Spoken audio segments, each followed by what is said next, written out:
રામસા મિત્રો, ગોકળાસા ગામે પહોંચ્યા હતા.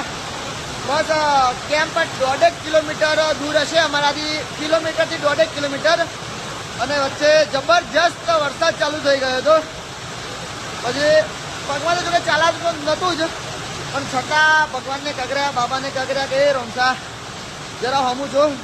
બાકી આવા વરસાદમાં જો કેમ્પ જોવાતું નહીં, તું રાત નહીં રાખી તો બીજું નહીં રાખ, ખરેખર માનવામાં નહીં આવે. એ જબરજસ્ત વરસાદ ચાલુ હતો, કગર્યા પછી અચાનક વરસાદ ઓછો થઈ ગયો.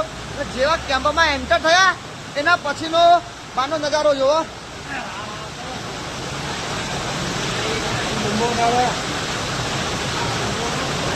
તમે જોઈ શકો છો, ફક્ત 10 મિનિટ 10 જ મિનિટ થઈ છે.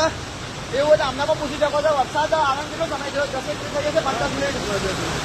તો એટલો ભયાનક વરસાદ વચ્ચે ચાલુ થઈ ગયો હતો.